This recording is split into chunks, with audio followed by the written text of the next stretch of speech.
The Project Gutenberg ebook of the Religion of Ancient Egypt. This ebook is for the use of anyone anywhere in the United States and most other parts of the world at no cost and with almost no restrictions whatsoever.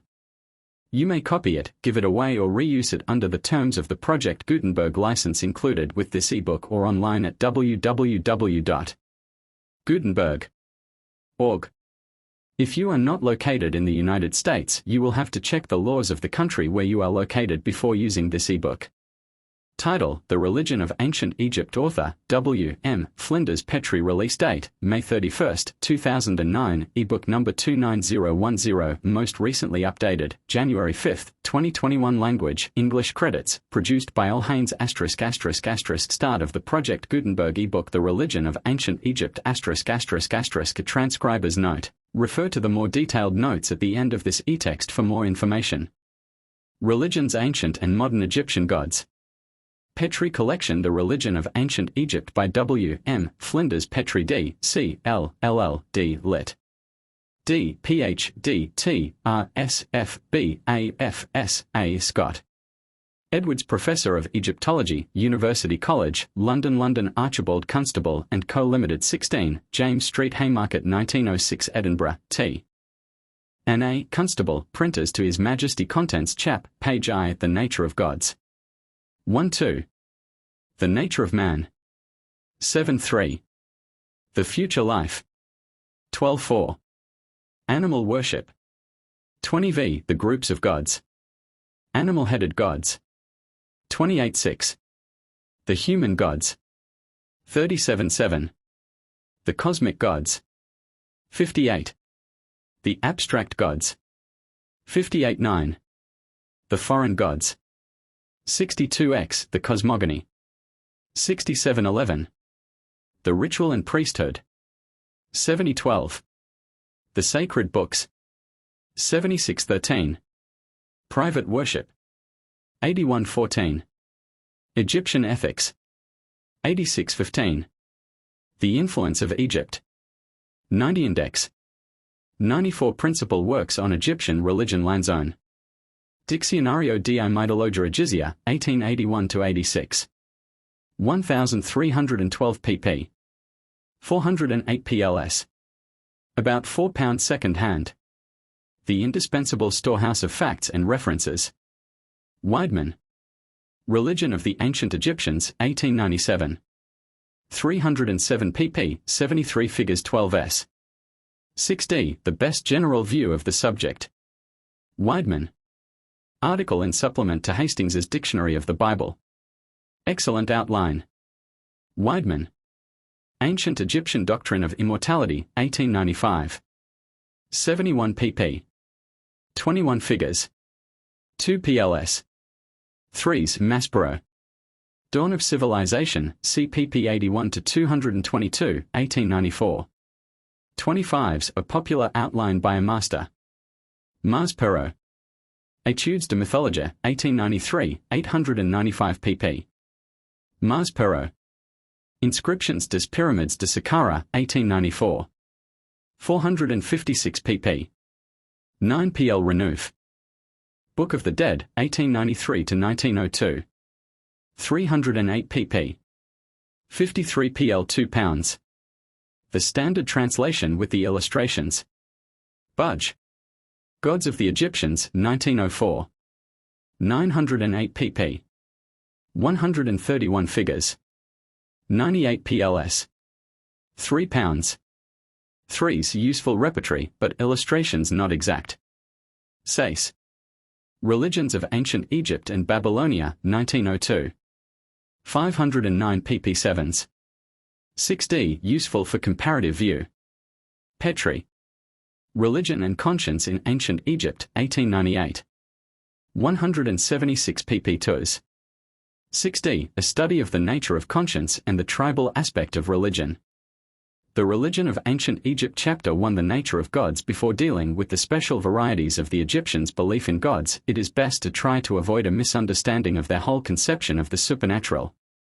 The term God has come to tacitly imply to our minds such a highly specialized group of attributes that we can hardly throw our ideas back into the more remote conceptions to which we also attach the same name.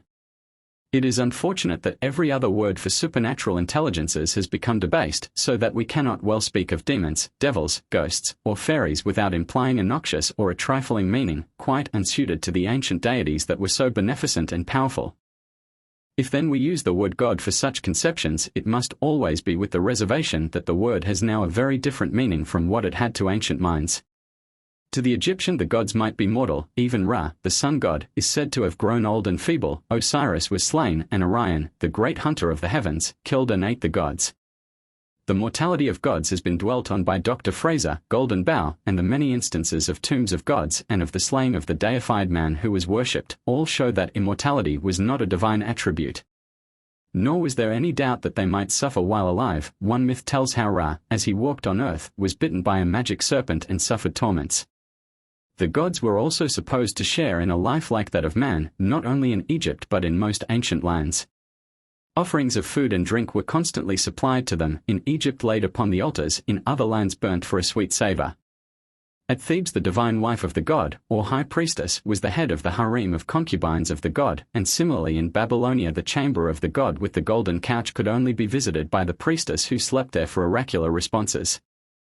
The Egyptian gods could not be cognizant of what passed on earth without being informed, nor could they reveal their will at a distant place except by sending a messenger. They were as limited as the Greek gods who required the aid of Iris to communicate one with another or with mankind. The gods, therefore, have no divine superiority to man in conditions or limitations. They can only be described as pre-existent, acting intelligences with scarcely greater powers than man might hope to gain by magic or witchcraft of his own. This conception explains how easily the divine merged into the human in Greek theology, and how frequently divine ancestors occurred in family histories. By the word theology is designated the knowledge about gods. There are in ancient theologies very different classes of gods. Some races, as the modern Hindu, revel in a profusion of gods and godlings which are continually being increased. Others, as the Turanians, whether Sumerian Babylonians, modern Siberians, or Chinese, do not adopt the worship of great gods, but deal with a host of animistic spirits, ghosts, devils, or whatever we may call them, and shamanism or witchcraft is their system for conciliating such adversaries. But all our knowledge of the early positions and nature of great gods shows them to stand on an entirely different footing to these varied spirits. Were the conception of a god only an evolution from such spirit worship, we should find the worship of many gods preceding the worship of one god. Polytheism would precede monotheism in each tribe or race. What we actually find is the contrary of this. Monotheism is the first stage traceable in theology. Hence we must rather look on the theologic conception of the Aryan and Semitic races as quite apart from the demon worship of the Turanians. Indeed, the Chinese seem to have a mental aversion to the conception of a personal god, and to think either of the host of earth spirits and other demons, or else of the pantheistic abstraction of heaven. Wherever we can trace back polytheism to its earliest stages, we find that it results from combinations of monotheism. In Egypt even Osiris, Isis, and Horus, so familiar as a triad, are found at first as separate units in different places, Isis as a virgin goddess, and Horus as a self-existent god. Each city appears to have but one god belonging to it, to whom others were added. Similarly in Babylonia each great city had its supreme god, and the combinations of those and their transformations in order to form them in groups when their homes were politically united, show how essentially they were solitary deities at first. Not only must we widely distinguish the demonology of races worshipping numerous earth spirits and demons from the theology of races devoted to solitary great gods, but we must further distinguish the varying ideas of the latter class. Most of the theologic races have no objection to tolerating the worship of other gods side by side with that of their own local deity. It is in this way that the compound theologies built up the polytheism of Egypt and of Greece. But others of the theologic races have the conception of a jealous god who would not tolerate the presence of a rival. We cannot date this conception earlier than Mosaism, and this idea struggled hard against polytheistic toleration. This view acknowledges the reality of other gods, but ignores their claims. The still later view was that other gods were non-existent, a position started by the Hebrew prophets in contempt of idolatry, scarcely grasped by early Christianity, but triumphantly held by Islam. We therefore have to deal with the following conceptions, which fall into two main groups, that probably belong to different divisions of mankind: animism, demonology, tribal monotheism. At any stage the unity of combinations forming different gods may be tolerant polytheism. accepted as a modus vivendi, jealous monotheism, or as a philosophy.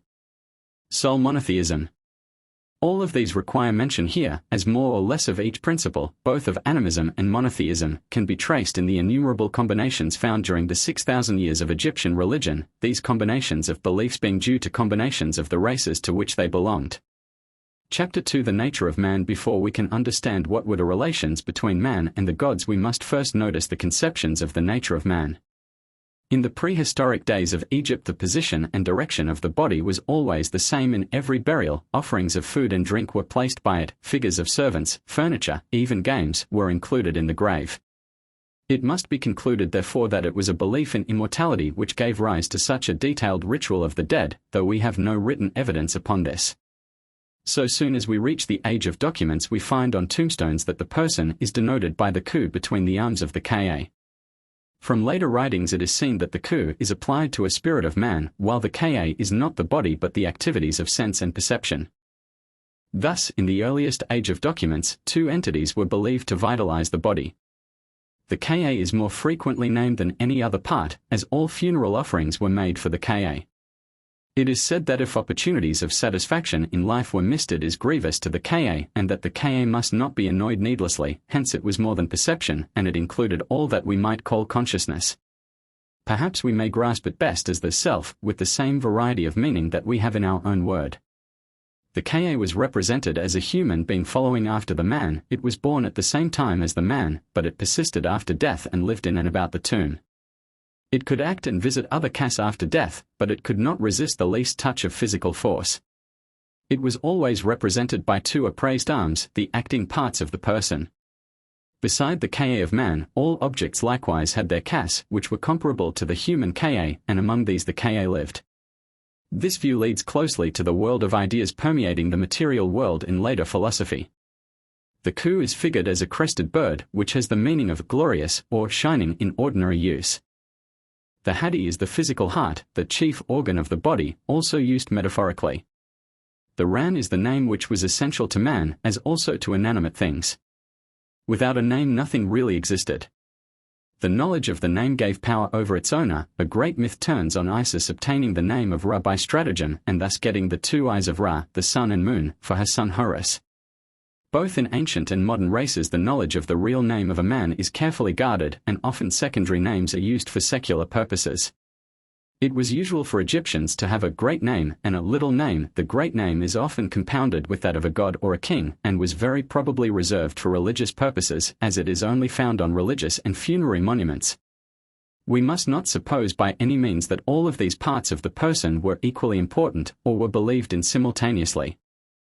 The ka, ku, and kat seem to form one group, the ba and sahu belong to another, the ab, hadi, and sekhem are hardly more than metaphors, such as we commonly use. The kabet is a later idea which probably belongs to the system of animism and witchcraft, where the shadow gave a hold upon the man. The ran, name, belongs partly to the same system, but also is the germ of the later philosophy of idea. The purpose of religion to the Egyptian was to secure the favor of the god. There is but little trace of negative prayer to avert evils or deprecate evil influences, but rather of positive prayer for concrete favors. On the part of kings this is usually of the Jacob type, offering to provide temples and services to the god in return for material prosperity. The Egyptian was essentially self-satisfied. He had no confession to make of sin or wrong, and had no thought of pardon. In the judgment he boldly averred that he was free of the 42 sins that might prevent his entry into the kingdom of Osiris. If he failed to establish his innocence in the weighing of his heart, there was no other plea, but he was consumed by fire and by a hippopotamus, and no hope remained for him. Chapter 3 The future life. The various beliefs of the Egyptians regarding the future life are so distinct from each other, and so incompatible, that they may be classified into groups more readily than the theology. Thus they serve to indicate the varied sources of the religion. The most simple form of belief was that of the continued existence of the soul in the tomb and about the cemetery. In Upper Egypt at present a hole is left at the top of the tomb chamber, and I have seen a woman remove the covering of the hole and talk down to her deceased husband. Also funeral offerings of food and drink, and even beds, are still placed in the tombs. A similar feeling, without any precise beliefs, doubtless prompted the earlier forms of provision for the dead. The soul wandered around the tomb seeking sustenance and was fed by the goddess who dwelt in the thick sycamore trees that overshadowed the cemetery. She is represented as pouring out drink for the ba and holding a tray of cakes for it to feed upon. In the grave we find this belief shown by the jars of water, wine, and perhaps other liquids, the stores of corn, the geese, haunches and heads of oxen, the cakes and dates and pomegranates which were laid by the dead. In an early king's tomb there might be many rooms full of these offerings. There were also the weapons for defense and for the chase, the toilet objects, the stores of clothing, the draftsmen, and even the literature of papyri buried with the dead. The later form of this system was the representation of all these offerings in sculpture and drawing in the tomb. This modification probably belongs to the belief in the Ka, which could be supported by the Ka of the food and use the Ka of the various objects, the figures of the objects being supposed to provide the Kas of them. This system is entirely complete in itself and does not presuppose or require any theologic connection. It might well belong to an age of simple animism and be a survival of that in later times. The greatest theologic system was that of the kingdom of Osiris. This was a counterpart of the earthly life, but was reserved for the worthy. All the dead belonged to Osiris and were brought before him for judgment. The protest of being innocent of the 42 sins was made, and then the heart was weighed against truth, symbolized by the ostrich feather, the emblem of the goddess of truth.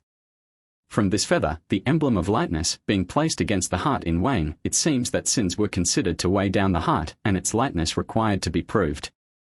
Tth, the god who recorded the weighing, then stated that the soul left the judgment hall true of voice with his heart and members restored to him, and that he should follow Osiris in his kingdom.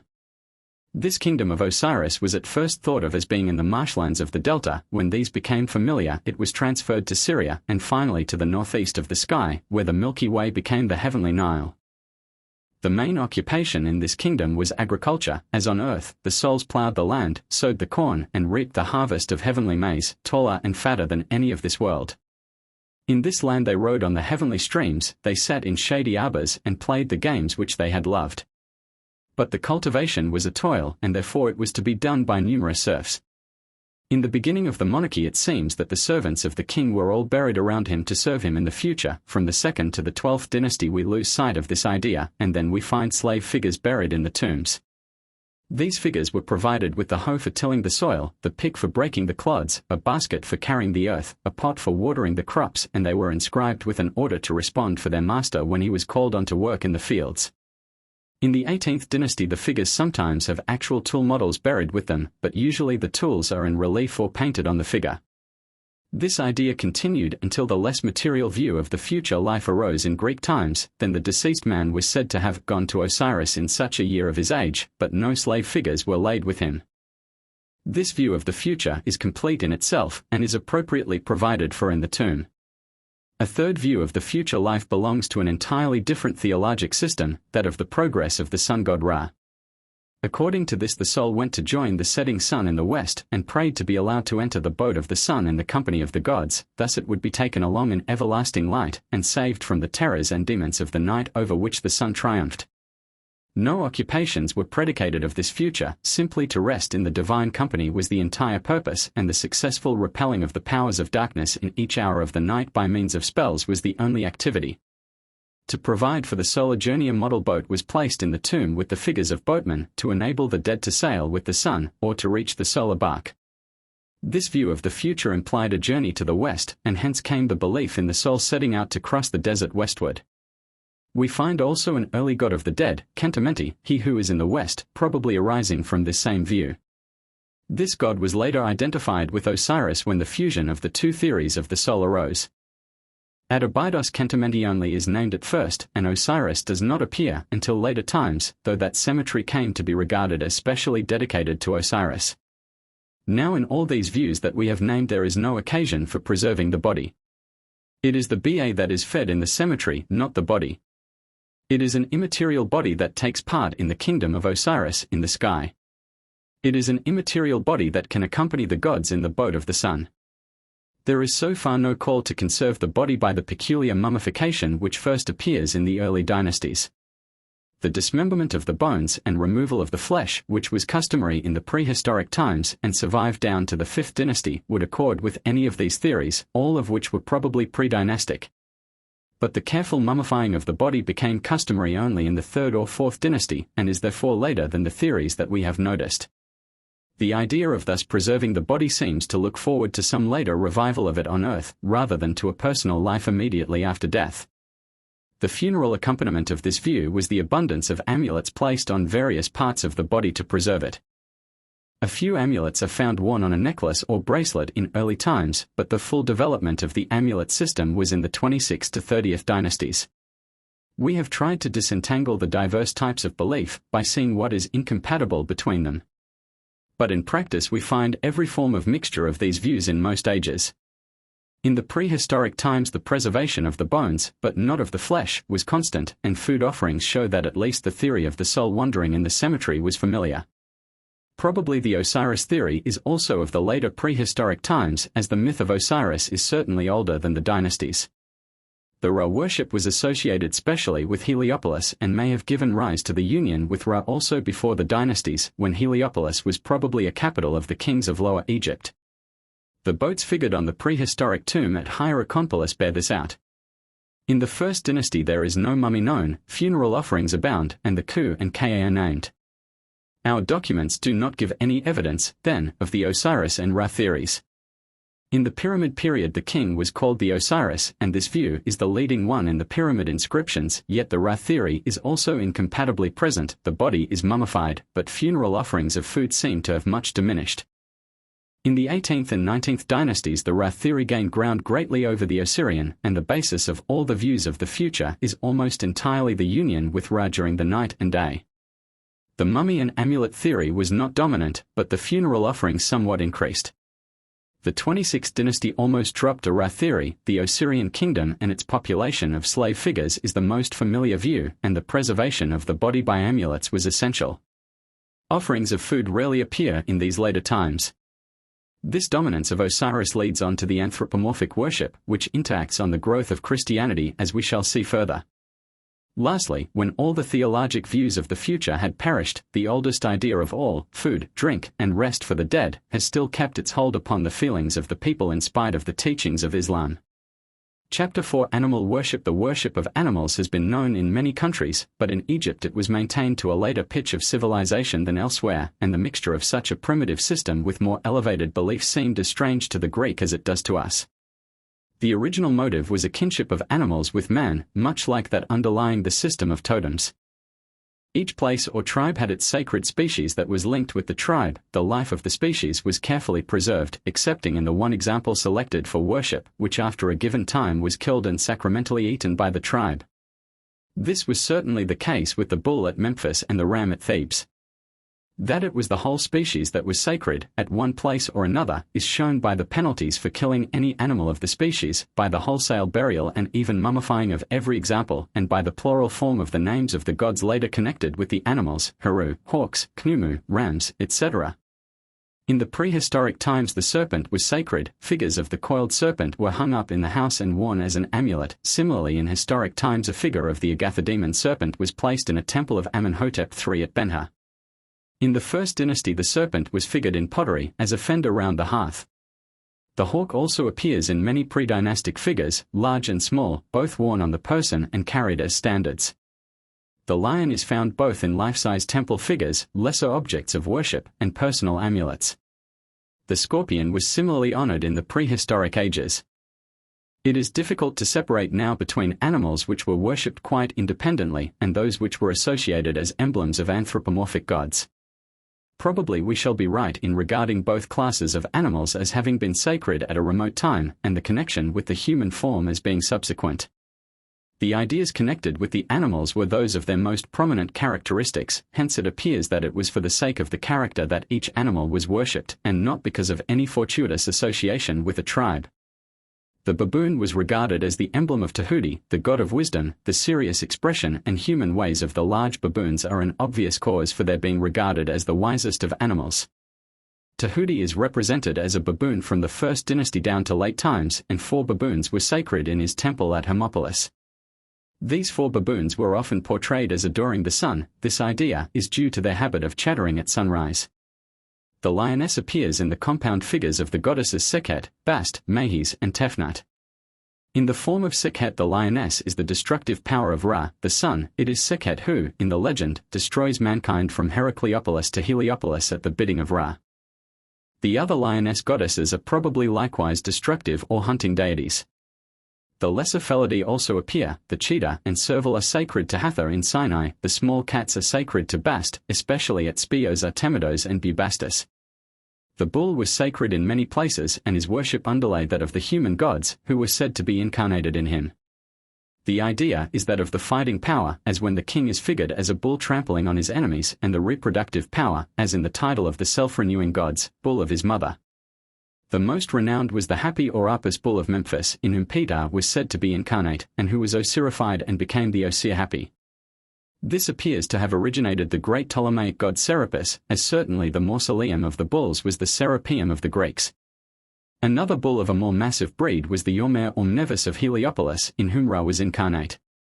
A third bull was Bark or Barkis of Hermonthis, the incarnation of Mentu. And a fourth bull, Kaenub or Kanobos, was worshipped at the city of that name. The cow was identified with Hathor, who appears with cow's ears and horns, and who is probably the cow goddess Ashtaroth or Istar of Asia. Isis, as identified with Hathor, is also joined in this connection. The ram was also worshipped as a procreative god, at Mendes in the Delta identified with Osiris, at Heracleopolis identified with Hershefe, at Thebes as Amon, and at the cataract as Khnumu the creator.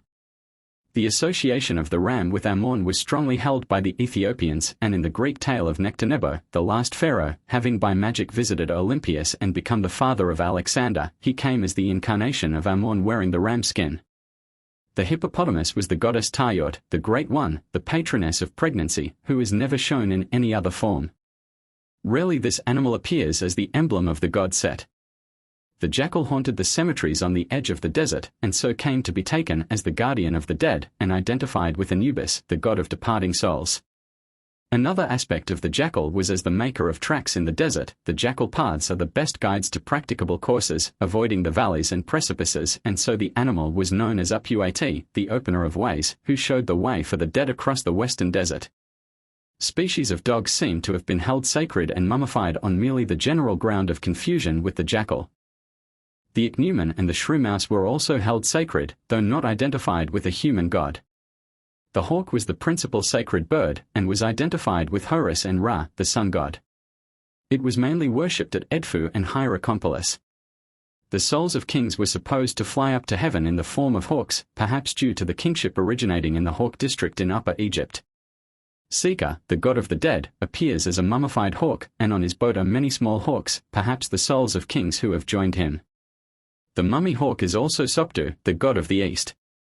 The vulture was the emblem of maternity, as being supposed to care especially for her young. Hence she is identified with Mut, the mother goddess of Thebes. The queen mothers have vulture headdresses. The vulture is shown hovering over kings to protect them, and a row of spread-out vultures are figured on the roofs of the tomb passages to protect the soul. The ibis was identified with Tahuti, the god of Hermopolis. The goose is connected with Amon of Thebes. The swallow was also sacred. The crocodile was worshipped especially in the Fayum, where it frequented the marshy levels of the Great Lake, and Strabo's description of the feeding of the sacred crocodile there is familiar. It was also worshipped at Onuphis, and at Nuptai or Ombos it was identified with Set, and held sacred. Beside the name of Sebek or Sukos in Fayum, it was there identified with Osiris as the western god of the dead. The frog was an emblem of the goddess Heqt, but was not worshipped. The cobra serpent was sacred from the earliest times to the present day. It was never identified with any of the great deities, but three goddesses appear in serpent form: Wazet, the delta goddess of Budo; Mitsiga, the lover of silence, the goddess of the Theban necropolis; and Rannut, the harvest goddess. The memory of great pythons of the prehistoric days appears in the serpent-necked monsters on the slate palettes at the beginning of the monarchy, and the immense serpent Apap of the underworld in the later mythology. The serpent has however been a popular object of worship apart from specific gods. We have already noted it on prehistoric amulets and coiled round the hearths of the early dynasties. Serpents were mummified, and when we reach the full evidences of popular worship in the terracotta figures and jewelry of later times, the serpent is very prominent. There were usually two represented together, one often with the head of Serapis, the other of Isis, so therefore male and female. Animal-headed gods in a country which has been subjected to so many inflows of various peoples as in Egypt, it is to be expected that there would be a great diversity of deities and a complex and inconsistent theology. To discriminate the principal classes of conceptions of gods is the first step toward understanding the growth of the systems. The broad division of animal gods and human gods is obvious, and the mixed type of human figures with animal heads is clearly an adaptation of the animal gods to the later conceptions of a human god. Another valuable separator lies in the compound names of gods. It is impossible to suppose a people uniting two gods, both of which belong to them aboriginally. There would be no reason for two similar gods in a single system, and we never hear in classical mythology of Homer's Apollo or Pallas Artemis, while Zeus is compounded with half of the barbarian gods of Asia. So in Egypt, when we find such compounds as Amon-Ra or Ptah-Soko-Osiris, we have the certainty that each name in the compound is derived from a different race, and that a unifying operation has taken place on gods that belong to entirely different sources. We must beware of reading our modern ideas into the ancient views. As we noticed in the first chapter, each tribe or locality seems to have had but one god originally. Certainly the more remote our view, the more separate are the gods. Hence to the people of any one district the god was a distinctive name for their own god, and it would have seemed as strange to discriminate him from the surrounding gods as it would to a Christian in Europe if he specified that he did not mean Allah or Siva or heaven when he speaks of God.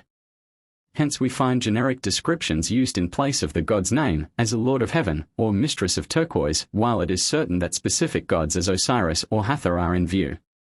A generic name God or the god no more implies that the Egyptians recognized a unity of all the gods than God in the Old Testament implies that Yahweh was one with Chemosh and Baal. The simplicity of the term only shows that no other object of adoration was in view. We have already noticed the purely animal gods. Following on these we now shall describe those which were combined with a human form, then those which are purely human in their character, next those which are nature gods, and lastly those which are of an abstract character. The gods which belong to peoples who did not conquer or occupy Egypt must be ranked as foreign gods. Animal-headed gods. Beside the worship of species of animals which we have noticed in the last chapter, certain animals were combined with the human form. It was always the head of the animal which was united to a human body. The only converse instance of a human head on an animal body, the sphinxes, represented the king and not a god. Possibly the combination arose from priests wearing the heads of animals when personating the god, as the high priest wore the ram's skin when personating Amon. But when we notice the frequent combinations and love of symbolism shown upon the early carvings, the union of the ancient sacred animal with the human form is quite in keeping with the views and feelings of the primitive Egyptians. Many of these composite gods never emerged from the animal connection, and these we must regard as belonging to the earlier stage of theology. Sika was a Memphite god of the dead, independent of the worship of Osiris and of Ptah, for he was combined with them as Ptah-Seko-Osiris, as he maintained a place there in the face of the great worship of Ptah. He was probably an older god, and this is indicated by his having an entirely animal form down to a late date. The sacred bark of Sika bore his figure as that of a mummified hawk, and along the boat is a row of hawks which probably are the spirits of deceased kings who have joined Sika in his journey to the world of the dead. As there are often two allied forms of the same root, one written with K and the other with G, it seems probable that Sika, the funeral god of Memphis, is allied to Metsiga, lover of silence. She was the funeral god of Thebes and was usually figured as a serpent. From being only known in animal form and unconnected with any of the elaborated theology, it seems that we have in this goddess a primitive deity of the dead. It appears, then, that the gods of the great cemeteries were known as Silence and the Lover of Silence, and both come down from the age of animal deities. Sika became in late times changed into a hawk-headed human figure. Two important deities of early times were Nekebt, the vulture goddess of the southern kingdom, centered at Hierakonpolis, and Wazet, the serpent goddess of the northern kingdom, centered at Buto. These appear in all ages as the emblems of the two kingdoms, frequently as supporters on either side of the royal names. In later times they appear as human goddesses crowning the king. Khnumu, the creator, was the great god of the cataract. He is shown as making man upon the potter's wheel, and in a tale he is said to frame a woman.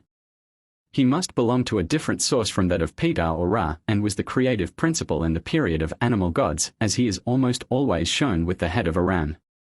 He was popular down to late times, where amulets of his figure are often found. Tahuti or Tthth was the god of writing and learning, and was the chief deity of Hermopolis. He almost always has the head of an ibis, the bird sacred to him. The baboon is also a frequent emblem of his, but he is never figured with the baboon head. The ibis appears standing upon a shrine as early as on a tablet of Mina. Tth is the constant recorder in scenes of the judgment, and he appears down to Roman times as the patron of scribes. The 18th dynasty of kings incorporated his name as Thmes, born of Tth, owing to their Hermopolite origin. Sekhmet is the lion goddess who represents the fierceness of the sun's heat. She appears in the myth of the destruction of mankind as slaughtering the enemies of Ra. Her only form is that with the head of a lioness. But she blends imperceptibly with Bastet, who has the head of a cat. She was the goddess of Parbast or Bubastis, and in her honor immense festivals were there held.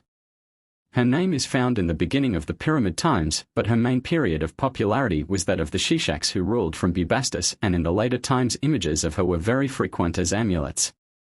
It is possible from the name that this feline goddess, whose foreign origin is acknowledged, was the female form of the god Biz, who is dressed in a lion's skin, and also came in from the east, see chapter 9. Mentu was the hawk god of Erment south of Thebes, who became in the 18th to 20th dynasties especially the god of war. He appears with the hawk head, or sometimes as a hawk-headed sphinx, and he became confused with Ra and with Ammon. Sebek is figured as a man with the crocodile's head, but he has no theologic importance and always remained the local god of certain districts. Hecht, the goddess symbolized by the frog, was the patron of birth and assisted in the infancy of the kings. She was a popular and general deity not mainly associated with particular places. Her Shephi was the ram-headed god of Heracleopolis, but is never found outside of that region. We now come to three animal-headed gods who became associated with the great Osiride group of human gods. Set or Setesh was the god of the prehistoric inhabitants before the coming in of Horus. He is always shown with the head of a fabulous animal, having upright square ears and a long nose. When in entirely animal form he has a long upright tail. The dog-like animal is the earliest type, as in the second dynasty, but later the human form with animal head prevailed. His worship underwent great fluctuations. At first he was the great god of all Egypt, but his worshippers were gradually driven out by the followers of Horus, as described in a semi-mythical history. Then he appears strongly in the second dynasty, the last king of which united the worship of Set and Horus. In the early formulae for the dead he is honored equally with Horus. After suppression he appears in favor in the early 18th dynasty, and even gave the name to Seti I and II of the 19th dynasty. His part in the Osiris myth will be noted below. Anpu or Anubis was originally the jackal guardian of the cemetery and the leader of the dead in the other world. Nearly all the early funeral formulae mention Anpu on his hill, or Anpu lord of the underworld. As the patron of the dead he naturally took a place in the myth of Osiris, the god of the dead, and appears as leading the soul into the judgment of Osiris. Horus was the hawk god of Upper Egypt, especially of Edfu and Hierakonpolis. Though originally an independent god, and even keeping apart as Horyor, Horus the Elder, throughout later times, yet he was early mingled with the Osiris myth, probably as the ejector of Set who was also the enemy of Osiris. He is sometimes entirely in hawk form, more usually with a hawk's head, and in later times he appears as the infant son of Isis entirely human in form. His special function is that of overcoming evil, in the earliest days the conqueror of Set, later as the subduer of noxious animals, figured on a very popular amulet, and lastly, in Roman times, as a hawk-headed warrior on horseback slaying a dragon, thus passing into the type of Saint George. He also became mingled with early Christian ideas, and the lock of hair of Horus attached to the cross originated the Chi-Rho monogram of Christ.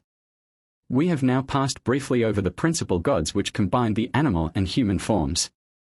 We see how the animal form is generally the older, and how it was apparently independent of the human form, which has been attached to it by a more anthropomorphic people. We see that all of these gods must be accredited to the second stratum, if not to the earliest formation of religion in Egypt. And we must associate with this theology the cemetery theory of the soul which preceded that of the Osiris or Ra religions. One, for instance, the word sek, to move, seg, to go, sek, to destroy, sega, to break, cowie, cow, gower, ox, kiba and gaba, sky, etc. Chapter 6. The human gods. We now turn to the deities which are always represented in human form and never associated with animal figures, neither do they originate in a cosmic or nature worship, nor in abstract ideas. There are three divisions of this class: the Osiris family, the Ammon family, and the goddess Neit.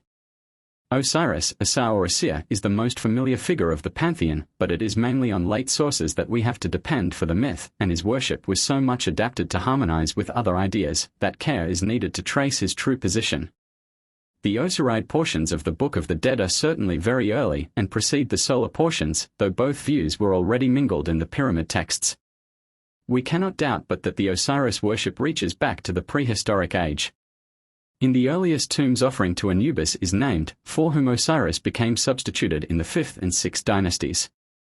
In the pyramid times we only find that kings are termed Osiris, having undergone their apotheosis at the said festival, but in the 18th dynasty and onward every justified person was entitled the Osiris as being united with the god. His worship was unknown at Abydos in the earlier temples and is not mentioned at the cataracts, though in later times he became the leading deity of Abydos and of Philly. Thus in all directions the recognition of Osiris continued to increase, but, looking at the antiquity of his cult, we must recognize in this change the gradual triumph of a popular religion over a state religion which had been superimposed upon it. The earliest phase of Osirism that we can identify is in portions of the Book of the Dead.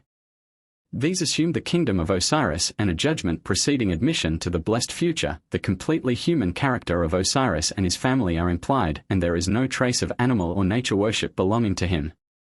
How far the myth, as recorded in Roman times by Plutarch, can be traced to earlier and later sources is very uncertain. The main outlines, which may be primitive, are as follow. Osiris was a civilizing king of Egypt who was murdered by his brother Set and 72 conspirators. Isis, his wife, found the coffin of Osiris at Byblus in Syria and brought it to Egypt. Set then tore up the body of Osiris and scattered it. Isis sought the fragments and built a shrine over each of them. Isis and Horus then attacked Set and drove him from Egypt and finally down the Red Sea. In other aspects Osiris seems to have been a corn god, and the scattering of his body in Egypt is like the well-known division of the sacrifice to the corn god and the burial of parts in separate fields to ensure their fertility. How we are to analyze the formation of the early myths is suggested by the known changes of later times. When two tribes who worship different gods fought together and one overcame the other, the god of the conqueror is always considered to have overcome the god of the vanquished.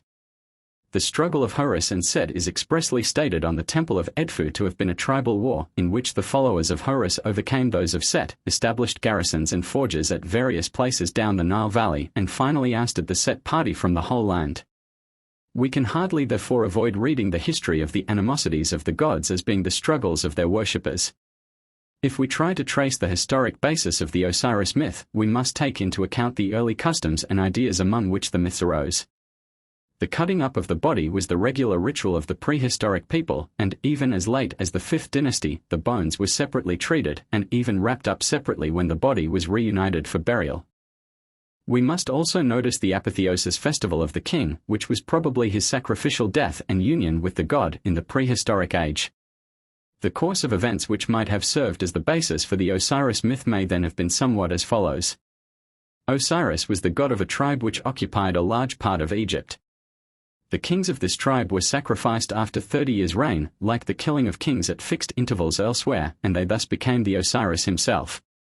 Their bodies were dismembered, as usual at that period, the flesh ceremonially eaten by the assembled people, as was done in prehistoric times, and the bones distributed among the various centers of the tribe, the head to Abydos, the neck, spine, limbs, etc., to various places, of which there were 14 in all. The worshippers of Set broke in upon this people, stopped this worship, or killed Osiris, as was said, and established the dominion of their animal god. They were in turn attacked by the Isis worshippers, who joined the older population of the Osiris tribe, reopened the shrines, and established Osiris worship again. The Set tribe returning in force attacked the Osiris tribe and scattered all the relics of the shrines in every part of the land. To re-establish their power, the Osiris and Isis tribes called in the worshippers of the hawk Horus, who were old enemies of the Set tribe, and with their help finally expelled the Set worshippers from the whole country. Such a history, somewhat misunderstood in a later age when the sacrifice of kings and anthropophagy was forgotten, would give the basis for nearly all the features of the Osiris myth as recorded in Roman times. If we try to materialize this history more closely, we see that the Osiris worshippers occupied both the Delta and Upper Egypt, and that 14 important centers were recognized at the earliest time, which afterwards became the capitals of nomes and were added to until they numbered 42 divisions in later ages.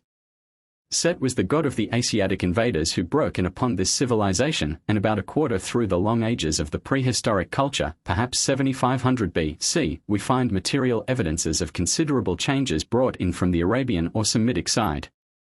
It may not be unlikely that this was the first triumph of Set. The Isis worshippers came from the Delta, where Isis was worshipped at Budo as a virgin goddess, apart from Osiris or Horus. These followers of Isis succeeded in helping the rest of the early Libyan inhabitants to resist the Set worship and re-establish Osiris. The close of the prehistoric age is marked by a great decline in work and abilities, very likely due to more trouble from Asia when Set scattered the relics of Osiris. Lastly, we cannot avoid seeing in the Horus triumph the conquest of Egypt by the dynastic race who came down from the district of Edfu and Hierakonpolis, the centers of Horus worship, and helped the older inhabitants to drive out the Asiatics. Nearly the same chain of events is seen in later times when the Berber king armies helped the Egyptians to expel the Hyksos. If we can thus succeed in connecting the archaeology of the prehistoric age with the history preserved in the myths, it shows that Osiris must have been the national god as early as the beginning of prehistoric culture. His civilizing mission may well have been the introduction of cultivation, at about 8000 BC, into the Nile Valley. The theology of Osiris was at first that of a god of those holy fields in which the souls of the dead enjoyed a future life. There was necessarily some selection to exclude the wicked from such happiness, and Osiris judged each soul whether it were worthy. This judgment became elaborated in detailed scenes where Isis and Nebhat stand behind Osiris who is on his throne, Anubis leads in the soul, the heart is placed in the balance, and Tth stands to weigh it and to record the result. The occupations of the souls in this future we have noticed in Chapter 3. The function of Osiris was therefore the reception and rule of the dead, and we never find him as a god of action or patronizing any of the affairs of life. Isis, Aset or Iset, became attached at a very early time to the Osiris worship and appears in later myths as the sister and wife of Osiris. But she always remained on a very different plane to Osiris. Her worship and priesthood were far more popular than those of Osiris, persons were named after her much more often than after Osiris, and she appears far more usually in the activities of life. Her union in the Osiris myth by no means blotted out her independent position and importance as a deity, though it gave her a far more widespread devotion. The union of Horus with the myth and the establishment of Isis as the mother goddess was the main mode of her importance in later times. Isis as the nursing mother is seldom shown until the 26th dynasty, then the type continually became more popular until it outgrew all other religions of the country. In the Roman times the mother Isis not only received the devotion of all Egypt, but her worship spread rapidly abroad, like that of Mithra.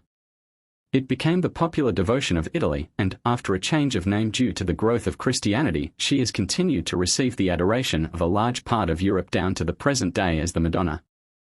Nephthys, Nebhat, was a shadowy double of Isis, reputedly her sister, and always associated with her. She seems to have no other function.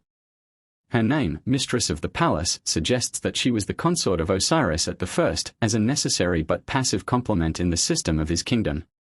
When the active Isis worship entered into the renovation of Osiris, Nebhat remained of nominal importance, but practically ignored. Horus, Heru or Horu, has a more complex history than any other god. We cannot assign the various stages of it with certainty, but we can discriminate the following ideas. A. There was an elder or greater Horus, Horur, or Urus of the Greeks, who was credited with being the brother of Osiris, older than Isis, Set, or Nephthys. He was always in human form, and was the god of Letopolis. This seems to have been the primitive god of a tribe cognate to the Osiris worshippers. What connection this god had with the hawk we do not know. Often Horus is found written without the hawk, simply as our, with the meaning of upper or above. This word generally has the determinative of sky, and so means primitively the sky or one belonging to the sky. It is at least possible that there was a sky god Her at Letopolis, and likewise the hawk god was a sky god Her at Edfu, and hence the mixture of the two deities.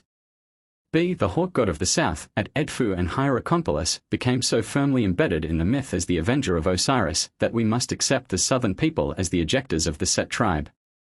It is always the hawk-headed Horus who wars against Set, and attends on the enthroned Osiris. C. The hawk Horus became identified with the sun god, and hence came the winged solar disk as the emblem of Horus of Edfu, and the title of Horus on the horizons at rising and setting, Hoemakti, Harmakis of the Greeks. Another aspect resulting from Horus being the sky god was that the sun and moon were his two eyes, hence he was Hormudi, Horus of the two eyes, and the sacred eye of Horus, User, became the most usual of all amulets. Horus, as conqueror of Set, appears as the hawk standing on the sign of gold. Nubtai was the title of Set, and thus Horus is shown trampling upon Set. This became a usual title of the kings. There are many less important forms of Horus, but the form which outgrew all others in popular estimation was Horpii Crodi, Harpocrates of the Greeks, Horus the child. As the son of Isis he constantly appears from the 19th dynasty onward. One of the earlier of these forms is that of the boy Horus standing upon crocodiles and grasping scorpions and noxious animals in his hands. This type was a favorite amulet down to Ptolemaic times and is often found carved in stone to be placed in a house, but was scarcely ever made in other materials or for suspension on the person. The form of the young Horus seated on an open lotus flower was also popular in the Greek times. But the infant Horus with his finger to his lips was the most popular form of all, sometimes alone, sometimes on his mother's lap. The finger, which pointed to his being a sucking child, was absurdly misunderstood by the Greeks as an emblem of silence. From the 26th dynasty down to late Roman times the infant Horus, or the young boy, was the most prominent subject on the temples and the commonest figure in the homes of the people. The other main group of human gods was Amon, Mut, and Khonsu of Thebes. Amon was the local god of Karnak, and owed his importance in Egypt to the political rise of his district. The Theban kingdom of the 12th dynasty spread his fame. The great kings of the 18th and 19th dynasty ascribed their victories to Amon. His high priest became a political power which absorbed the state after the 20th dynasty, and the importance of the god only ceased with the fall of his city. The original attributes and the origin of the name of Amon are unknown, but he became combined with Ra, the sun god, and as Amon-Ra he was king of the gods and a lord of the thrones of the world. The supremacy of Amon was for some centuries an article of political faith, and many other gods were merged in him and only survived as aspects of the great god of all.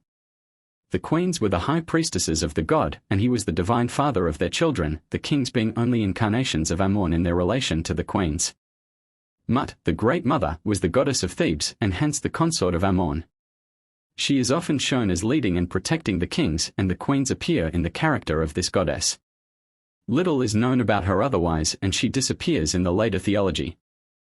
Khonsu is a youthful god combined in the Theban system as the son of Amon and Mut.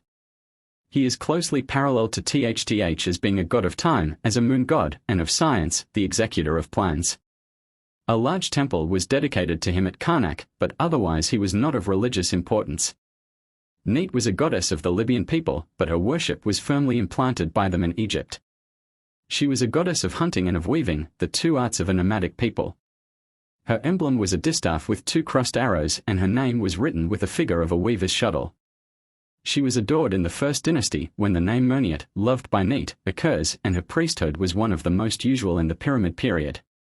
She was almost lost to sight during some thousands of years, but she became the state goddess of the 26th dynasty when the Libyans set up their capital in her city of Sais.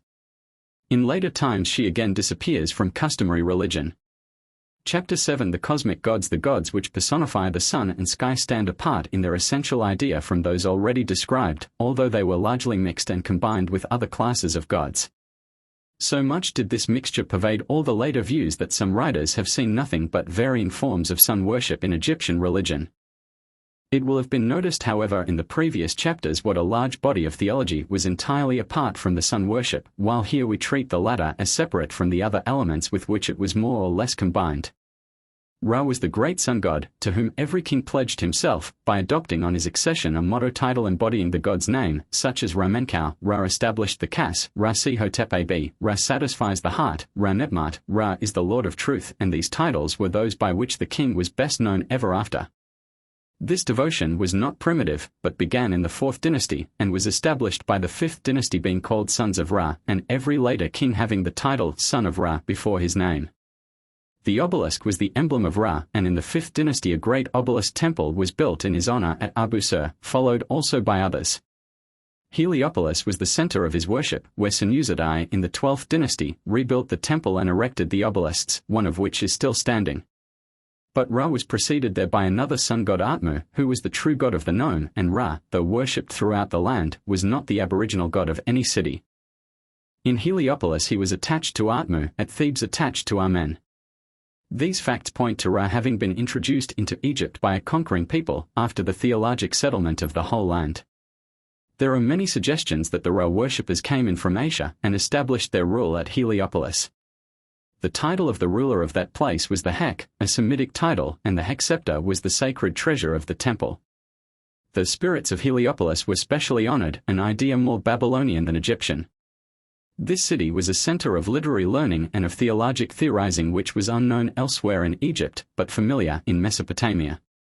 A conical stone was the embodiment of the god at Heliopolis, as in Syria. The native name of Heliopolis occurs twice in Syria, as well as other cities named Heliopolis there in later times. The view of an early Semitic principate of Heliopolis, before the dynastic age, would unify all of these facts, and the advance of Ra worship in the 5th dynasty would be due to a revival of the influence of the Eastern Delta at that time. The form of Ra most free from admixture is that of the disk of the sun, sometimes figured between two hills at rising, sometimes between two wings, sometimes in the boat in which it floated on the celestial ocean across the sky. The winged disk has almost always two cobra serpents attached to it, and often two ram's horns. The meaning of the whole combination is that Ra protects and preserves, like the vulture brooding over its young, destroys like the cobra, and creates like the ram. This is seen by the modification where it is placed over a king's head, when the destructive cobra is omitted and the wings are folded together as embracing and protecting the king.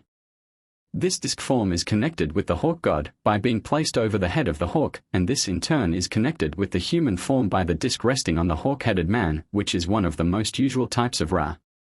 The god is but seldom shown as being purely human, except when identified with other gods, such as Atmu, Horus, or Amon. The worship of Ra outshone all others in the 19th dynasty. United to the god of Thebes as Amon-Ra, he became king of the gods, and the view that the soul joined Ra in his journey through the hours of the night absorbed all other views, which only became sections of this whole. See chapter 11. By the Greek times this belief seems to have largely given place to others, and it had practically vanished in the early Christian age. Atmu, Tum, was the original god of Heliopolis and the delta side, round to the Gulf of Suez, which formerly reached up to Ismailia. How far his nature as the setting sun was the result of his being identified with Ra is not clear. It may be that he was simply a creator god, and that the introduction of Ra led to his being unified with him.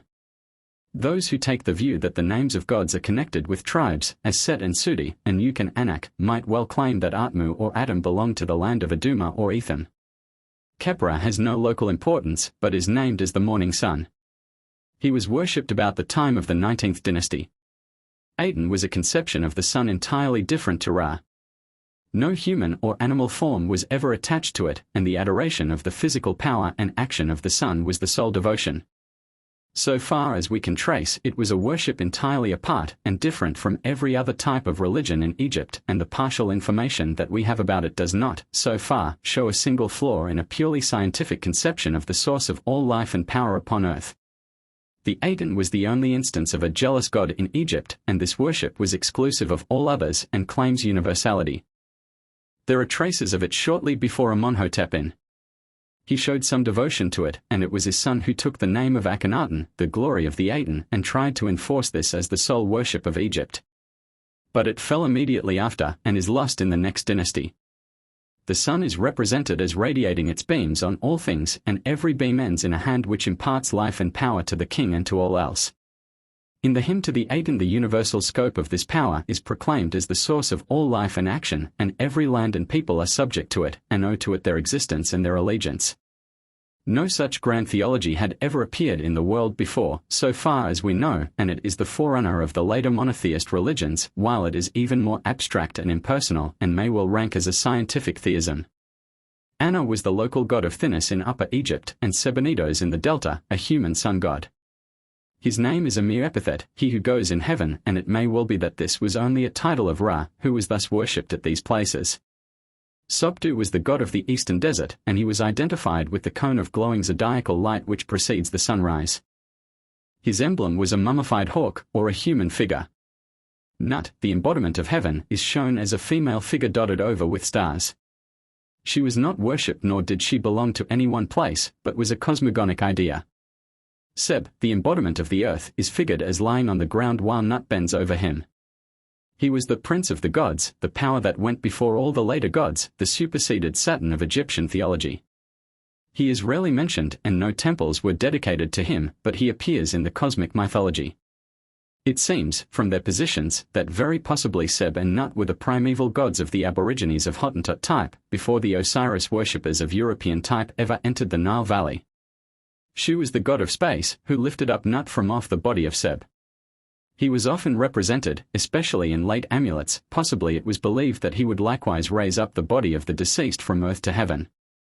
His figure is entirely human and he kneels on one knee with both hands lifted above his head. He was regarded as the father of Seb, the earth having been formed from space or chaos. His emblem was the ostrich feather, the lightest and most voluminous object. Happy, the Nile, must also be placed with nature gods. He is figured as a man, or two men for the upper and lower Niles, holding a tray of produce of the land and having large female breasts as being the nourisher of the valley. A favorite group consists of the two Nile figures tying the plants of Upper and Lower Egypt around the emblem of union. He was worshipped at Nilopolis and also at the shrines which marked the boating stages, about 100 in number all along the river. Festivals were held at the rising of the Nile, like those still kept up at various stages of the inundation. Hymns in honor of the river attribute all prosperity and good to its benefits. Chapter 8. The abstract gods. Besides the classes of gods already described, there are others who stand apart in their character, as embodying abstract ideas. Of these some are probably tribal gods, but the principle of each is so clearly marked that they must have been idealized by people who were at a relatively high level of mind. Others are frankly abstractions of artificial ideas devised in a civilized state, much like the deity's flora or the genius of the Roman emperor. The general inference is that these gods all belong to the latest of the peoples who contributed to the mythology, the dynastic rulers of the land. Peter the Creator was especially worshipped at Memphis. He is figured as a mummy, and we know that full-length burial and mummifying begin with the dynastic race. He was identified with the earlier animal worship of the bull Apis, but it is not likely that this originated his creative aspect, as he creates by molding clay or by word and will, and not by natural means. He became united with the old Memphite god of the dead, Seker, and with Osiris, as Ptah Seker Osiris. Thus we learn that he belonged neither to the animal worshippers, the believers in Seker, nor to the Osiride race, but to a fourth people. The compound god Ptah Seker is shown as a bandaleg dwarf, with wide flat head, a known aberration of growth. It seems as if we should connect this with the Ptaikoi who were worshipped by Phoenician sailors as dwarf figures, the name being similar. This points to a connection of the Phoenician race with the dynastic Egyptians. Ptah was worshipped in all ages down to Greek times. Minot was the male principle. He was worshipped mainly at Ichmem and Coptos and was there identified with Pan by the Greeks. He also was the god of the desert, out to the Red Sea. The oldest statues of gods are three gigantic limestone figures of Minot found at Coptos. These bear relief designs of Red Sea shells and swordfish. It seems, then, that he was introduced by a people coming across from the east. His worship continued till Roman times. Hathor was the female principle whose animal was the cow, and she is identified with the mother Isis. She was also identified with other earlier deities, and her forms are very numerous in different localities. There were also 7 Hathors who appear as fates, presiding over birth. Thus this goddess has a position different from any other, more generalized, more widely spread, and identified with many places and ideas. The similarity of such a position with that of the Madonna in Italy in relation to earlier worships suggests that the widespread devotion to her was of later introduction and superimposed on varied beliefs. The figure of Hathor sometimes has the cow's head and often has cow's ears. The myth of Horus striking off the head of his mother Isis and replacing it by a cow's head points to the Horus worshippers uniting Hathor with Isis. Statuettes of Hathor are not common. The head was used for an architectural capital and in the form of the sistrum, a rattle which was employed in her worship. Maat was the goddess of truth. She is always of human form and shown as seated holding the Ankh, emblem of life, in her hands. She was never worshipped and had no temples or shrines, but was represented as being offered by the kings to the gods. She also occurs in the names of several kings and appears in the judgment scene of the weighing of the heart. She was the only idea of the older religion which was preserved by Akhenaten in his Reformation. He always names himself as living in truth, but as an abstraction and without the notion of any actual goddess. She is linked with Ptah, Tthth, and Ra on different occasions. Nefertum is a god of late times in human form as a youth with a lotus flower on his head. He appears to have represented growth and vegetation and is systematized as a son of Ptah and Sekhet. No temple of his remains, but his figures, usually of bronze, are common. Safek was the goddess of writing. She is named in the Pyramid times and appears in scenes of the 18th and 19th dynasties. 4 pairs of elemental gods were worshipped at Hermopolis, each pair male and female: He, eternity; Kek, darkness; and Nu, the heavenly ocean; Nenu, the inundation. They are shown as human figures with the heads of frogs and serpents. There were also personifications of seeing, hearing, taste, perception, strength, and the true voice necessary to intone the magic formulae. Chapter 9. The foreign gods. Besides the incorporation into purely Egyptian usage of all the gods that we have noticed, there were others who always retained a foreign character. It is true that Bast, Neat, and Tort are counted by some as foreign, but deities who are found from the Pyramid times to the Roman age, and who were the patrons of capitals and of dynasties, must be counted as Egyptian, and of Tort we do not know of any foreign source, nor should we look for any, as the hippopotamus abounded in Egypt itself. Bs, though figured from the 18th dynasty to Roman times, yet retained a foreign character. He is a dwarfish, clumsy figure, wearing a feline skin on his back, with the tail hanging down to his heels. A female figure wearing the feline skin similarly is known from the 12th dynasty. Rarely female forms of Bs occur in late times. The source of this type is the Sudani dancer, such as may still be seen performing in Egypt, and we know that even in the 5th dynasty dancers called Denga = Dinka tribe were brought as curiosities to Egypt. Bs was often figured as dancing with a tambourine. He was the god of the dance and protected infants from evil and witchcraft, hence he appears on the imposts of the capitals of the birth house at Dendera. The animal whose skin he wears is the Sinualurus gutidus, whose name is Biz. Possibly Bastet, the feline goddess, was originally a female form of Bs. Deduan was a Nubian god, who appears to have been a creative earth god. He was unified with Ptah and is often named in the 19th dynasty. Sadi was a goddess of the Cataract region, similar to Hathor, with cow's horns. She is called Queen of the Gods and seems to have been the great deity of a frontier tribe. Ankhet was the goddess of the Cataract island of Sehel and is figured wearing a high crown of feathers. Sutek must not be confounded with the purely Egyptian god Set or Setesh, though the two were identified. Probably they were one in prehistoric ages, but Set was the god known to the Egyptians, while Sutek was the god of the Hittites from Armenia, where he was worshipped in their home cities. Baal was another Syrian god also identified with Set, and sometimes combined with Mentu as a war god in the 19th dynasty, when Syrian ideas prevailed so largely in Egypt. Rishpu, or Resef, was occasionally worshipped as a war god in the Syrianized age, but no statues or temples are known to him or to Baal. Anta, or Anadis, was a goddess of the Hittites, who appears fully armed on horseback in the Ramesside times. Ramesu too called his daughter Bant-Anta, daughter of Anta. Astarth, Ashtaroth, or Astarte, was another Syrian goddess, who was worshipped mainly at Memphis, where the tomb of a priestess of hers is known. Ramesu too named a son of his Meristrut, loved of Ashtaroth. Kadesh, the Holy One, is shown as a nude goddess standing on a lion. She may be a form of Ashtaroth, as patroness of the Kedosheth girls attached to her service. The position on a lion is a well-known one of Hittite goddesses. Figures of foreign goddesses are often found in Egypt. They are of pottery, coarsely made, nude, and with the breasts held in the hands. They probably represent Ashtaroth. We may also here mention some theories about the foreign connections of the Egyptian gods. The early Sumerians of Babylonia worshipped Asari, the strong one, the prince who does good to men. This has a strong resemblance in name and character to Asar, Osiris, of Egypt. But the connection which is proposed, from both names being written with the signs of an eye and a place, seems baseless, as the syllabic values of the signs were reversed in the two languages. Either the writing or the sound of the name must be only a coincidence. Istar, another Sumerian deity, became softened in Semitic speech to Aftar, the moon goddess of southern Arabia, and the connection of this moon and cow goddess with the similar Hathor of Egypt seems very probable. Anzar was another Sumerian god, meaning the sky, or the spirit world of the sky, and this might have passed into Anhar, the sky god, known both in Upper and Lower Egypt. These connections are all with Sumerian gods, but may have been derived through their later Semitic forms. They have a general probability from the names and nature in each instance, but until we can trace some point of connection in place and in period, we can only bear these resemblances in mind as material for some larger view of early history. Chapter 10 The Cosmogony. Man in all times and places has speculated on the nature and origin of the world and connected such questions with his theology. In Egypt there are not many primitive theories of creation, though some have various elaborated forms. Of the formation of the earth there were two views.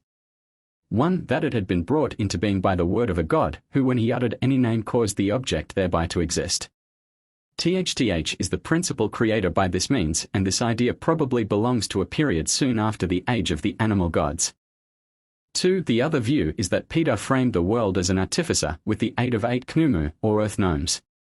This belongs to the theology of the abstract gods.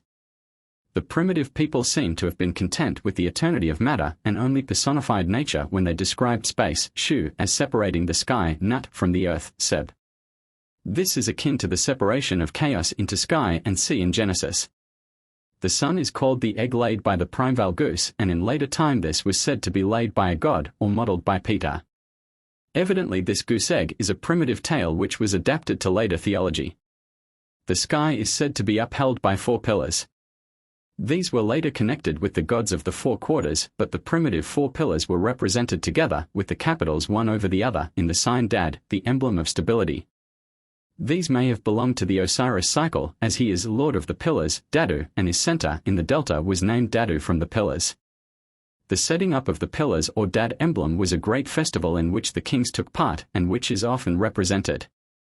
The creation of life was variously attributed to different great gods where they were worshipped. Khnumu, Osiris, Amen, or Atmu, each are stated to be the creator. The mode was only defined by the theorists of Heliopolis. They imagined that Atmu self-produced Shu and Tefnut, they produced Seb and Nut, and they in turn are the gods, from whom at last sprang mankind. But this is merely later theorizing to fit a theology in being.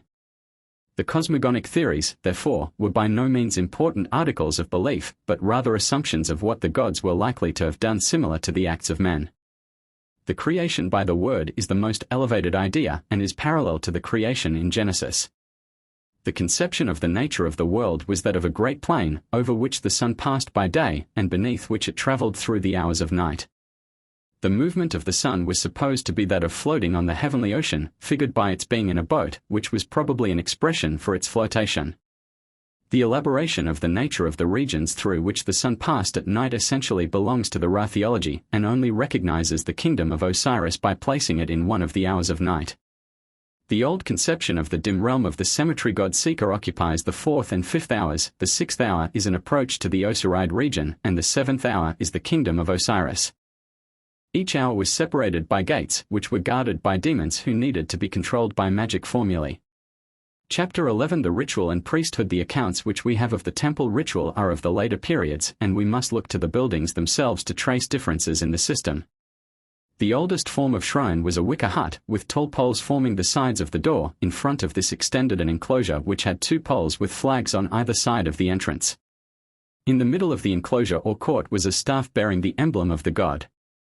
This type of shrine and open court was kept up always, and is like the Jewish type. We find stone used for the doors in the 6th dynasty, and stone-built temples in the 12th dynasty. The earlier type of temple was essentially a resting place for the god between the excursions of the festivals. It was open at both front and back, and a processional way led through it, so that the priests walked through, taking up the ark of the god, carrying it in procession, and then returning and depositing it again in the temple as they passed. This form lasted till the middle of the 18th dynasty, but the fixed shrine was already coming into use then, and seems to have become the only type after that age. This was emphasized still more in the 26th dynasty by the great monolith boxes of granite which contain not only precious statuettes, but even life-size statues of granite. It seems that the processional form of ritual had been supplanted by the service of a more mysterious Holy of Holies. The course of daily service by the priests was of 7 parts. First, fire-making, rubbing the fire sticks, taking the censer, putting incense in it, and lighting it. Second, opening the shrine, going up to the shrine, loosening the fastening, and breaking the seal, opening the door, seeing the god. Third, praise, various prostrations, and then singing a hymn to the god. Fourth, supplying food and incense, offering oil and honey and incense, retiring from the shrine for a prayer, approaching and looking on the god, various prostrations, again incense, and then prayers and hymns. A figure of Maat, goddess of truth, was then presented to the god, and, lastly, more incense for all the companions of the god. Fifth, purifying, cleansing the figure and its shrine, and pouring out pitchers of water, and fumigating with incense. Sixth, clothing, dressing the god with white, green, bright red, and dark red sashes, and supplying 2 kinds of ointment and black and green eye paint, and scattering clean sand before him. The priest then walked 4 times round the shrine. Seventh, purifying, with incense, natron of the south and north, and 2 other kinds of incense. Probably such a ritual was a gradual growth of successive ages. Where a living animal was maintained as sacred, the feeding of it was a considerable service. A court was built at Memphis for the sacred Apis bull to take his exercise, and special bundles of fodder were provided. A large tank was made for the sacred crocodile and the Phaeum, and the priests used to follow the reptile around the tank with the offerings brought by devotees. Similarly, at Epidaurus is a deep circular trench cut in the rock, with a central niche. In this a sacred serpent could be visited and fed without its being able to escape. The priesthood was elaborated in many different kinds and varied grades in each. There were the servants of the god, who had charge of the worship and ritual, the pure men, who were occupied with the acts of offerings and service, the divine fathers, who had charge of the property of a god and the providing for the services, the reciters, the female singers, and others, and there were 4 grades of most of the classes. A special divine gift was the sa, an essence which was imparted to the king when he knelt with his back to the god and the divine hand was placed on him. This was also imparted to a class of priests or initiated who were described as impregnated with the sap of 4 different grades. This seems to have been a kind of ordination imparting special powers. A fundamental idea was that the king was the priest of the land and that all offerings, especially those for the dead, were made by him. Even though the king could not physically perform all the offerings, yet when others did so they were only acting on behalf of the priestly king of the nation. So strongly was this held that the regular formula for all offerings for the dead was a royal giving of offerings of such and such things for the ka of such an one, or it may be rendered may the king give an offering. The act itself is shown on some funeral tablets where the king appears as making the offering, while the person for whom he acts stands behind him. Much light on the sources of the rise of the priesthood is given by the titles borne by the priests of the various capitals of the provinces or nomes. Many of these refer to what were purely secular occupations in later times, and we thus learn that the priestly character was attached to the principal person, be he king or leader in other ways. In one city it was the king and his loved son who were the priests, in another it was the general, in another the warrior who became the priest, elsewhere it was the great constructor, in another city the great commander of workmen, one city raised the manager of the inundation to the priesthood, and very naturally the great physician or medicine man became priest in another place. The eldest son was the title of another priesthood, much as the later kings made their eldest son high priest. A very curious view of the priestess preceding the establishment of a priest is given by some cities, one where she was called the nurse, and the priest was the youth, and another city names the priestess the appeaser of the spirit, and the priest the favorite child. Purely religious functions are only a minority of the priestly titles in the Delta, such as the seer, the great seer, the chief of the feast, and the opener of the mouth, referring to enabling the statue of the god to speak, or opening the mouth of the mummy to enable it to live.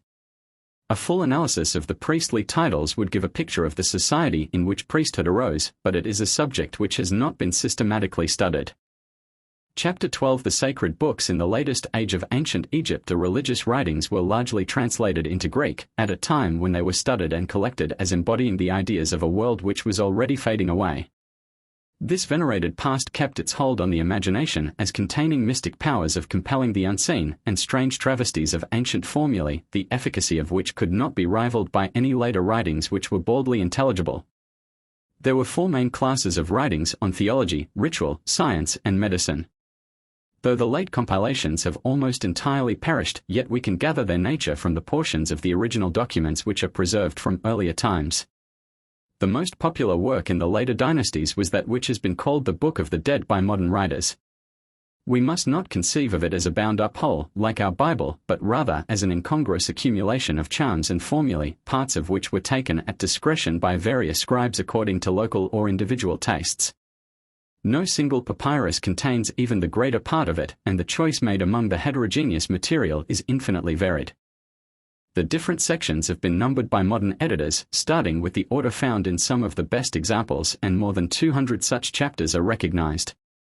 Every variety of belief finds place in this large collection, every charm or direction which could benefit the dead found a footing here if it attained popularity. From prehistoric days downward it formed a religious repertory without limits or regulation. Portions known in the close of the Old Kingdom entirely vanish in later copies, while others appear which are obviously late in origin. The incessant adding of notes, incorporation of glosses, and piling of explanations one on the other has increased the confusion. And to add to our bewilderment, the scribes were usually quite callous about errors in a writing which was never to be seen or used by living eyes, and the corruptions, which have been in turn made worse, have left hardly any sense in many parts. At best it is difficult to follow the illusions of a lost faith, but amid all the varieties of idea and bad reading superposed, the task of critical understanding is almost hopeless. The full study of such a work will need many new discoveries and occupy generations of critical ingenuity. We can distinguish certain groups of chapters: an Osirian section on the kingdom of Osiris and the service of it, a theological section, a set of incantations, formulae for the restoration of the heart, for the protection of the soul from spirits and serpents in the hours of night, charms to escape from perils ordained by the gods, an account of the paradise of Osiris, a different version of the kingdom and judgment of Osiris, a Heliopolitan doctrine about the Ba and its powers of transformation entirely apart from all that is stated elsewhere, the account of the reunion of soul and body, magic formulae for entering the Osirian kingdom, another account of the judgment of Osiris, charms for the preservation of the mummy and for making efficacious amulets, together with various portions of popular beliefs. In contrast to the mainly Osirian character above described, we see the solar religion dominant in the Book of Mduat, or that which is in the underworld. This describes the successive hours of the night, each hour fenced off with gates which are guarded by monsters. At each gate the right spells must be uttered to subdue the evil powers, and so pass through with the sun. The older beliefs in Sika, the god of the silent land, and Osiris, the king of the blessed world, are fitted into the newer system by allotting some hours to these other realms as a part of the solar journey. A variant of this work is the Book of Gates, describing the gates of the hours, but omitting Sika and making Osiris more important. These books represent the fashionable doctrines of the kings in the Ramesside times and are mainly known from the royal tombs on which they are inscribed. Another branch of the sacred books survives in the formal theology of the schools which grouped gods together in trinities or enneads. These were certainly very ancient, having been formed under the Heliopolitan supremacy before the rise of the First Dynasty. And if the artificial coordinating of the gods of varied sources is thus ancient, we have a glimpse of the much greater age of the Osiride gods, and still further of the primitive gods Seb and Nut, and the earliest worship of animals. The great Ennead of Heliopolis consisted of Shu, Tefnut, Seb, Nut, Osiris, Isis, Set, Nipat, and Horus. There were also secondary and tertiary Enneads of lesser gods. When the sun god Atmu became prominent, Horus was omitted and the 8 other gods were called children of Atmu, who headed the group, as in the pyramid texts. The 9 are not composed of 3 triads, but of 4 pairs and a leader. This is on the same type as the 4 pairs of elemental gods at Hermopolis under the chief god Tahuti. The triads were usual at most cities, but were in many cases clearly of artificial arrangement in order to follow a type, the deities being of very unequal importance. At Thebes, Amon, Mut, and Khonsu; at Memphis, Ptah, Sekhet, and the deified man Imhotep; and in general Osiris, Isis, and Horus were the principal triads. Chapter 13. Private worship. A people so deeply imbued with religious ideas as the Egyptians doubtless carried their habits of worship beyond the temple gates. But unfortunately we have no graphic or connected view of their private devotions. At the present day a few natives will scrupulously follow the daily ritual of Islam, many keep up some convenient portion, such as the religious aspect of an evening bath after the day's work, but most of the peasantry have little or no religious observances. Perhaps the average of mankind does not differ very greatly, in various countries, in its extent of religious observance, and most likely the ancient Egyptian varied in usages much like the modern. The funeral offerings for the deceased ancestors certainly filled a large place in observances, the drink offerings poured out upon the altar in the chapel, and the cakes brought for the Ka to feed upon, were the main expression of family piety. How serious were such services is seen by their expansion into endowments for great tombs, extending to the great temples and priesthoods for the kings. The eldest son was the sacrificing priest for his progenitors, as in China and India at present, he was called the Anmutef, or support of his mother, and is figured as leading the worship in the adoration of deceased kings. But all the sons took part in the sacrifices and trapped the birds, Medam, X, 13, or slaughtered the ox for the Ka of their father. Such family sacrifices were the occasions of social feasts and family reunions. Of later times the remains of the feasts were found strewing the cemetery at Hawara in the tomb chapels, and to this day both Copts and Mohammedans hold family feasts and spend the night at the tombs of their ancestors. All offerings were considered to be presented only by the king, as the great high priest of all the land. Every formula of offering began "May the king give an offering," and the figure of the king making the offering, while the offerer stands behind him, is actually shown as late as the 18th dynasty. The primitive belief in the tree goddess, the Hathor who dwelt in the thick sycamore tree and showered sycamore figs abundantly on her devotees, was a popular worship. It was by no means bound up with the tomb service, as in one case a red recess in a dwelling room had a panel picture at the top of it showing the tree goddess giving blessings to her worshipper, Ramesseum, XX. The latter instance gives the meaning of a curious domestic feature in the well-to-do houses of the bureaucracy at Tel el-Amarna. In the central hall of the house was a recess in the wall painted bright red. It varied from 23 to 51 inches wide, and was at least 5 or 6 feet high. Sometimes there is an inner recess in the middle 25 to 33 inches wide. From the religious scene over such a recess it seems that these were the foci for family worship. The abundance of little statuettes of gods of glazed pottery, and often of bronze, silver, and even of gold, show how common was the custom of wearing such devotional objects. Children especially wore figures of Biz, and less commonly taught, the protecting genii of childhood. Another feature of popular religion was the harvest festival. The grain was heaped, the winnowing shovels and rakes stuck upright in it, and then holding up the boards, which were used to scrape up the grain, in each hand, adoration was paid to Ramnut, the serpent goddess of the harvest. The observance of lucky and unlucky days was prevalent. The fragment of a calendar shows each day marked good or evil, or triply good or evil. The household amulets in the prehistoric days were the great serpent stones with figures of the coiled serpent, much suggesting an earlier use of large ammonites. In later times the image of Horus subduing the powers of evil seems to have been the protective figure of the house. When we reach Roman times we have a fuller view of the popular worship in the terracotta figures. At Anasia, for instance, we find the following proportions: 5 of Serapis, 5 Isis, 24 Horus, 4 Biz, 1 goddess of palm trees. It was especially the worship of Horus that was developed in this line. The kind of shrines used in the houses are also shown by the terracottas. These were wooden framed cupboards, with doors below, over them a recess between 2 pillars to hold the image, and a lamp burning before it, and the whole crowned with a cornice of urea. Smaller little lamp holders were also made to hang up, and very possibly to place with a lamp on a grave. At present mud hutches are made to place lamps in unholy sites in Egypt. The terracottas have also preserved the forms of the wayside shrines. These were certainly influenced in their architecture by Greek models, but the idea is probably much older. The shrines were sometimes a little chamber, with a dome top, like a modern Willie or Saint's tomb, or sometimes a roof on 4 pillars with a dwarf wall or lattice work around 3 sides. Such were the places for wayside devotions and passing prayers, as among the Egyptians of the present day. Chapter 14 Egyptian Ethics. Fortunately we have preserved to us a considerable body of the maxims of conduct from the pyramid times, and these show very practically what were the ideals and the motives of the early people. This is only a small side of the present subject, but it will be found fully stated in Religion and Conscience in ancient Egypt. The repudiation of sins before the judgment of Osiris is the earliest code of morals, and it is striking that in this there are no family duties. Such an exclusion points to the family being unimportant in early times, the matriarchate perhaps then excluding the responsibility of the man. In the earliest form the prominence of duties is in the order of those to equals, to inferiors, to gods, and to the man's own character. In later times the duties to inferiors have almost vanished, and the inner duties to character are greatly extended, being felt to lie at the root of all else.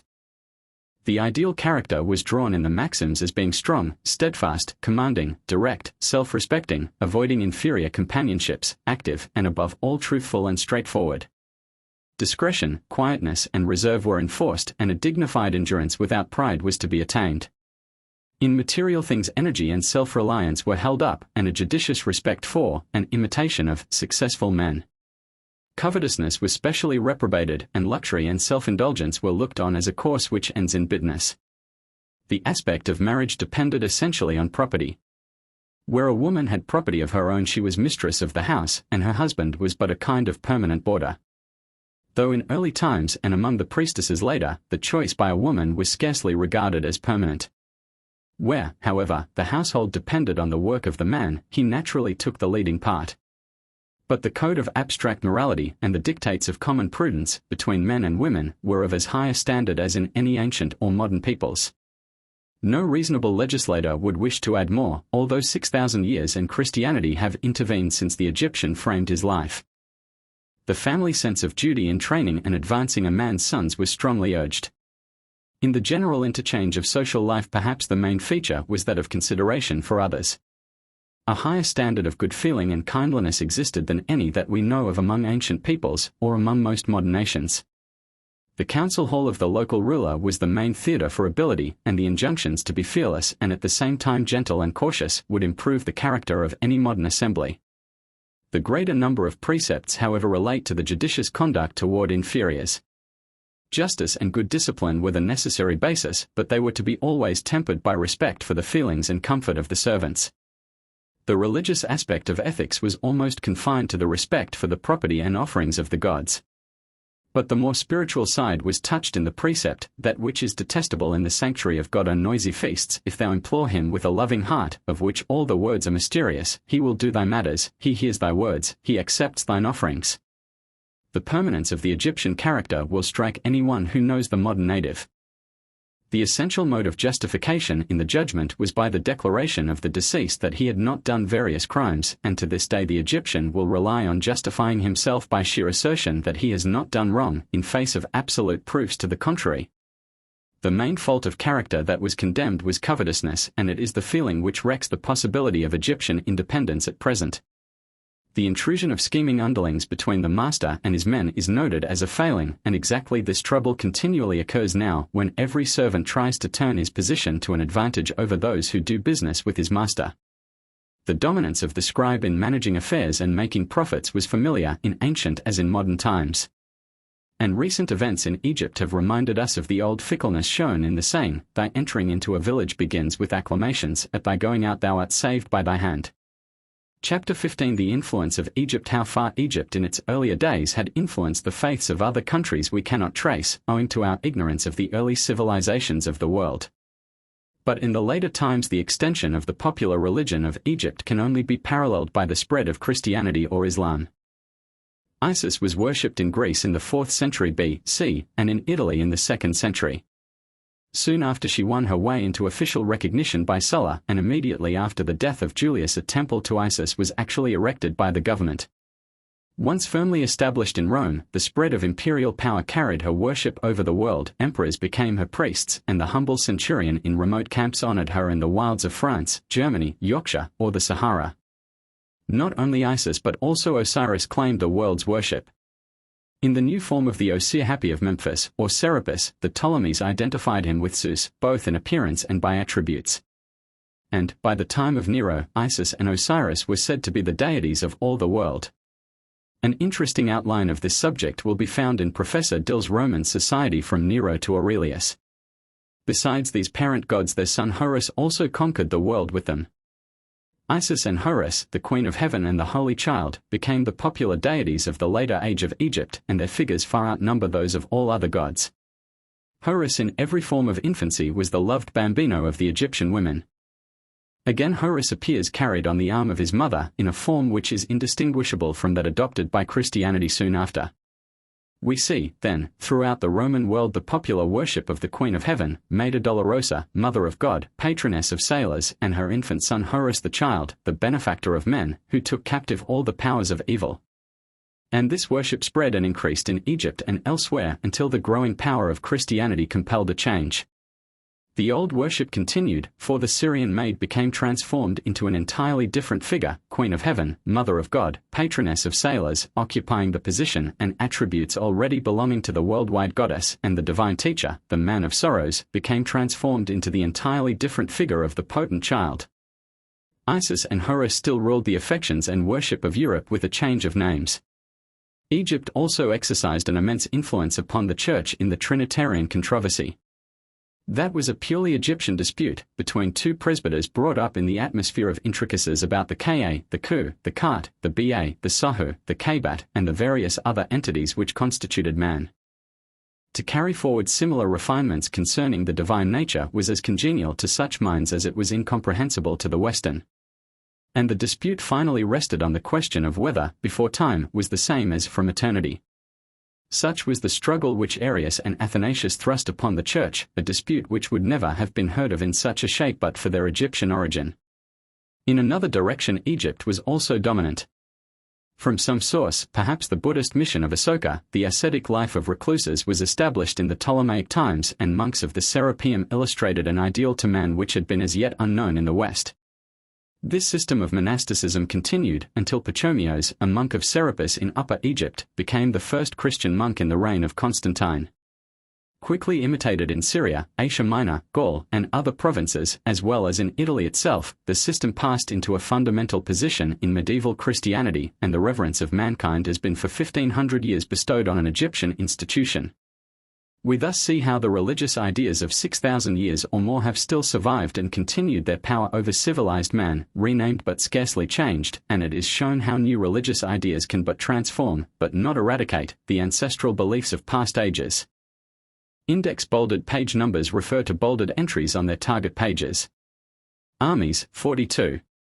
AB, represented by heart, 9. The will, 9. Abusir, temple to Ra, 51. Akhenaten, 54. Amen, 51, 68. Amenhotep III, serpent at Benha, 21. Amon, 47. Goose, 25. Ram, 23, 30, 53. Amulets developed in XXVI, 17. Anatus. C. Anta. Anna, 55, 65. Animal-headed gods, 28. Animal worship, 20. Ankh held by Mart, 60. Anpu. C. Anubis. Ankhet, 63. Anzar, 65. Anta, 64. Anubis, jackal, 24, 35. Apap, serpent, 26. Apis, 23, 72. Asar.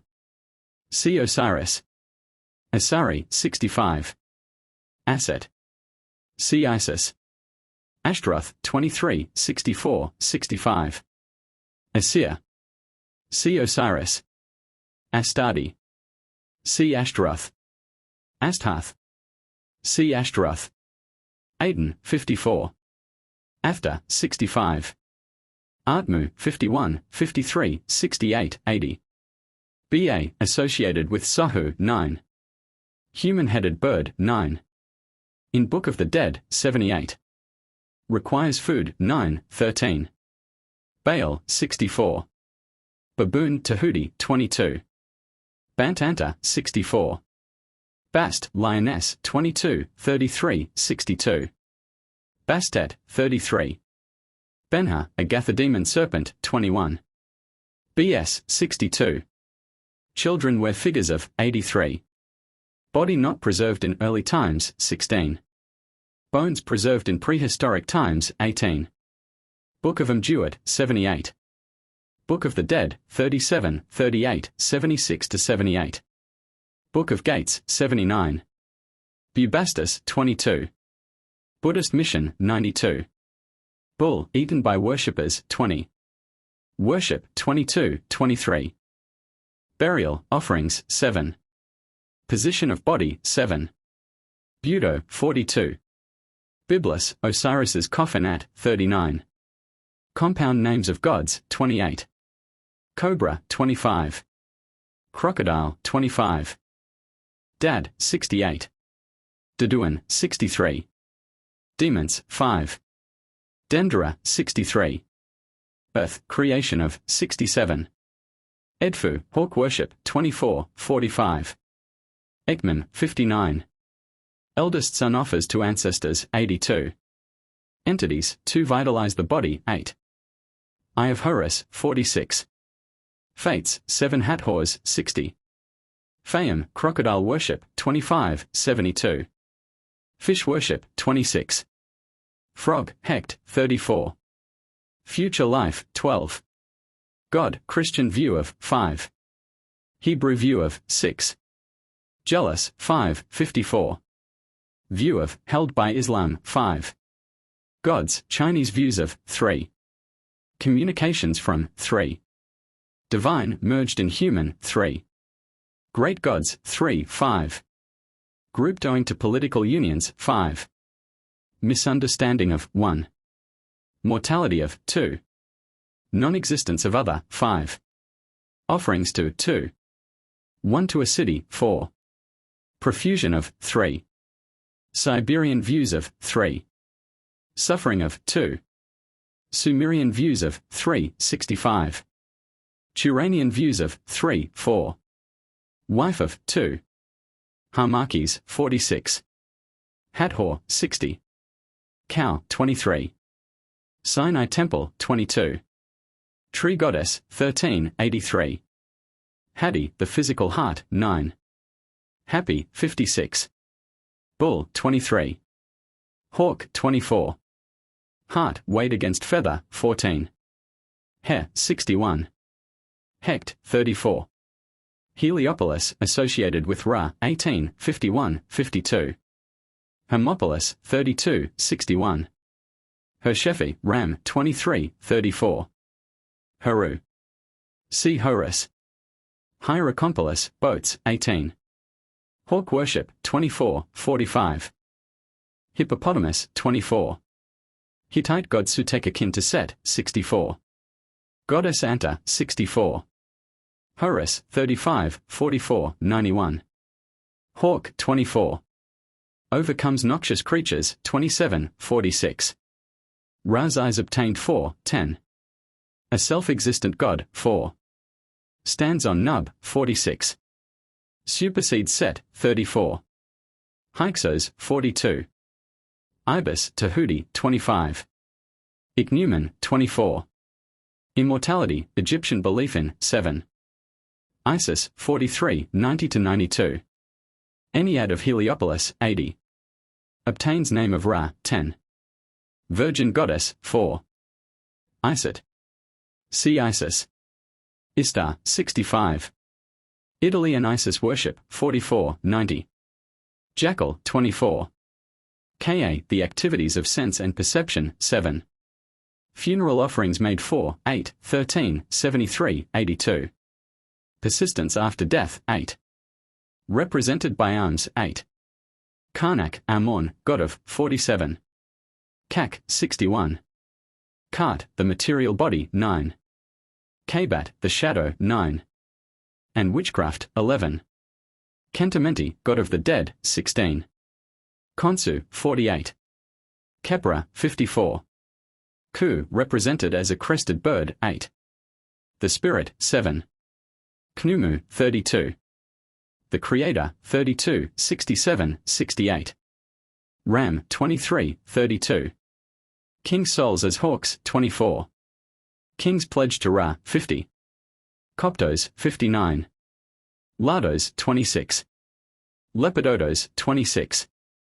Letopolis, Horus, god of, 45. Lioness, 22. Libyan people's goddess was Neat, 48. Mart, 60. Figure of, presented to the god, 71. Her worship retained by Akhenaten, 60. Mahis, lioness, 22. Marriage, aspect of, 87.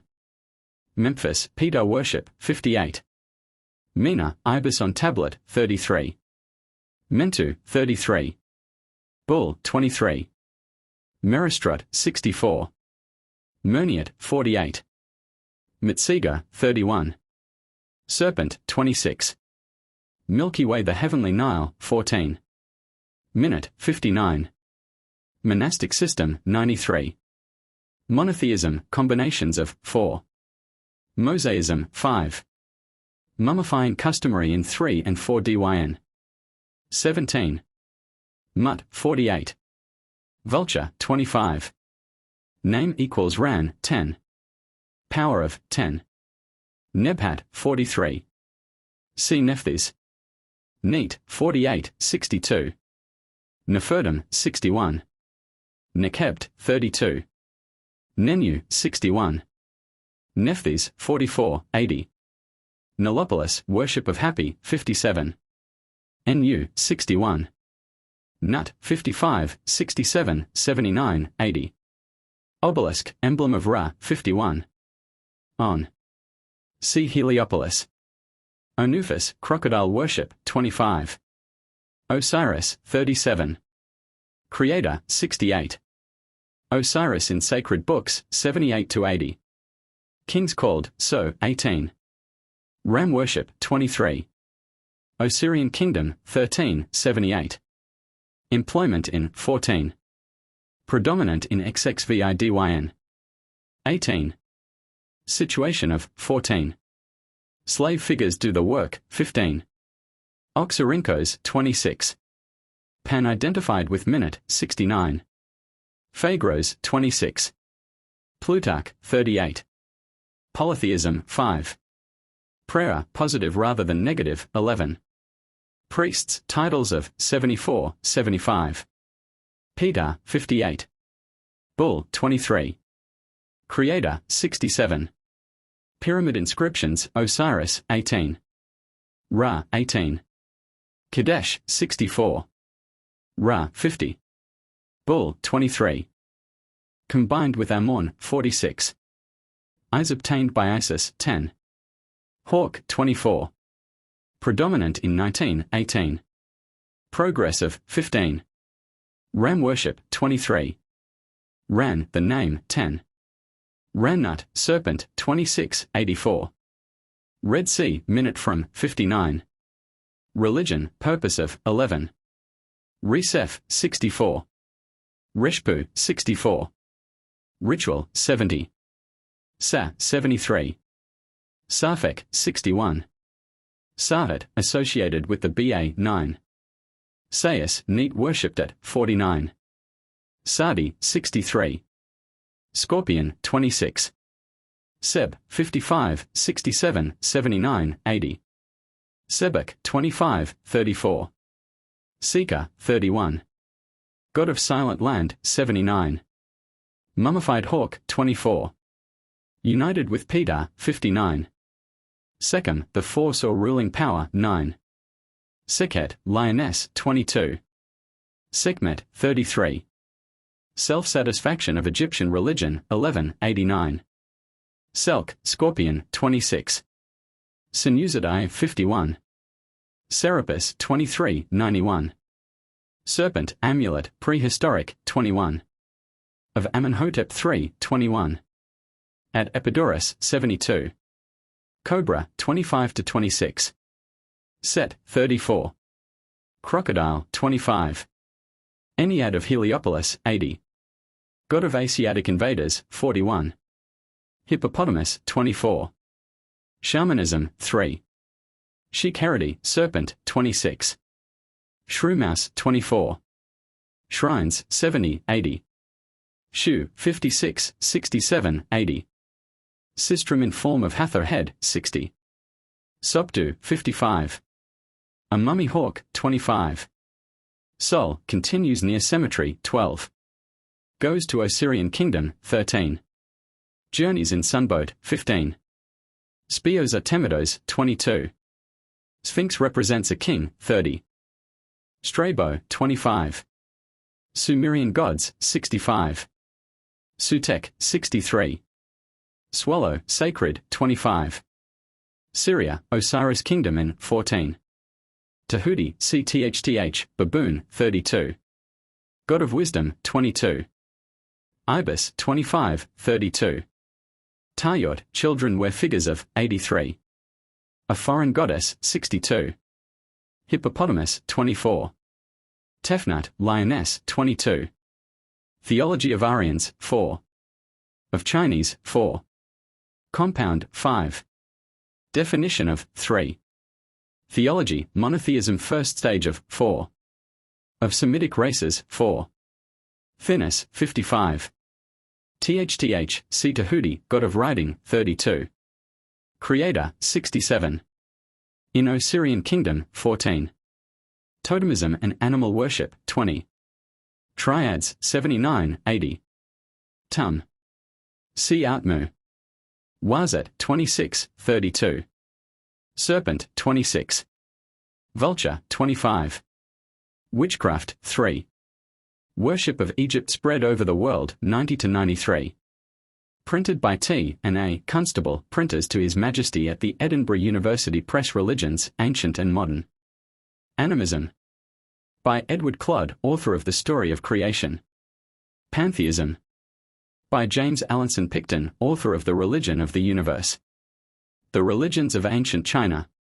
By Professor Giles, LL.D., Professor of Chinese in the University of Cambridge. The Religion of Ancient Greece. By Jane Harrison, lecturer at Newnham College, Cambridge, author Prolegomena to Study of Greek Religion. Islam in India.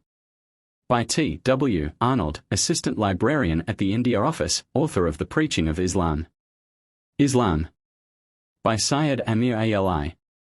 M.A.C.I.E. late of H.M., South High Court of Judicature in Bengal, author of The Spirit of Islam and the Ethics of Islam. Magic and Fetishism. By Dr. A. C. Haddon, F.R.S., lecturer on ethnology at Cambridge University. The Religion of Ancient Egypt. By Professor W. M. Flinders Petrie, F.R.S., The Religion of Babylonia and ASSYIA. By Theophilus G. Pinches, late of the British Museum. Buddhism. 2 volumes by Professor R.H.Y.S. Davids, LL.D., late Secretary of the Royal Asiatic Society. Hinduism. By Dr. L.D. Barnett, of the Department of Oriental Printed Books and MSS, British Museum. Scandinavian Religion. By William A. Ciigie, Joint Editor of the Oxford English Dictionary. Celtic Religion. By Professor A.N.W.Y.L., Professor of Welsh at University College, Aberystwyth. The Mythology of Ancient Britain and Ireland. By Charles Squire, author of The Mythology of the British Islands. Judaism. By Israel Abrahams, lecturer in Talmudic literature in Cambridge University, author of Jewish Life in the Middle Ages. Primitive or Nicene Christianity. By John Sutherland Black, LL.D., Joint Editor of the Encyclopaedia Biblica. Shintoism. Zoroastrianism. Medieval Christianity. The Religion of Ancient Italy. Other volumes to follow. Transcriber's notes: the A ligature character was not used consistently in the source book. In some cases, the god's name Biz has an E macron and in others a standard E. No attempt was made to regularize this. Footnotes have been renumbered sequentially and moved to the end of their respective chapters.